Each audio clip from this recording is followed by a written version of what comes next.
नमस्कार, मी Shankhnath news channel मध्ये आपले स्वागत करते। बघूया आजच्या काही ठळक बातम्या। चंद्रपूरच्या महावितरण कंत्राटी कर्मचाऱ्यांनी 48 तासाच्या बेमुदत काम बंद आंदोलनात सलग दुसऱ्या दिवशी सहभाग घेतला। शहरातील बाबूपेठ भागातील महावितरण कार्यालय परिसर सरकार विरोधातील घोषणांनी दणाणून गेला। कंत्राटी कामगारांना 30% वेतन वाढ देण्याची व 60 वर्षापर्यंत शाश्वत रोजगार देण्याची प्रमुख मागणी कामगारांनी पुढे रेटली आहे। वीज महामंडळाच्या तीनही कंपन्यांमधील सुमारे 65,000 कर्मचारी संपावर गेले आहेत। गेली अनेक वर्ष शासनाशी पाठपुरावा करून देखील प्रमुख मागण्यांवर निर्णय होत नसल्याने हे कर्मचारी संपावर आहेत। आंदोलक कर्मचाऱ्यांनी 5 मार्च पासून राज्यात बेमुदत संप करण्याचा इशारा दिलाय।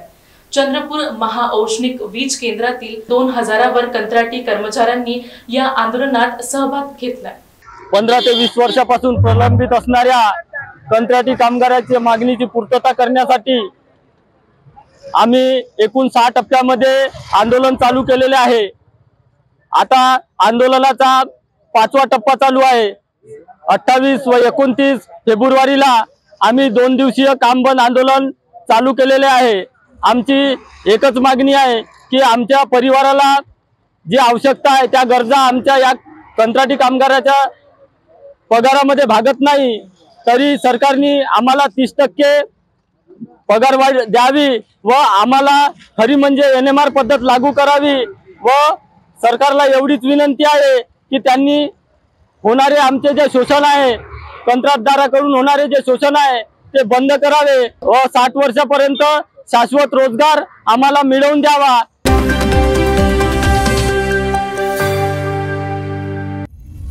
सर्व प्रकारच्या पाळीव प्राण्यांसाठी अत्यंत गुणकारी इनोटॉक्स पौष्टिक आहार, नैसर्गिक वापरा, केमिकल टाळा। इनोटॉक्स सह रोगराईस आळा घाला। पशुखाद्य टेक्नॉलॉजिकल ऑडिटिव्ह उत्पादनासाठी महाराष्ट्रातील सर्व जिल्हे व तालुक्यात डीलर्स नेमणे आहे। अधिक माहितीसाठी संपर्क करा 8446625542 738775157।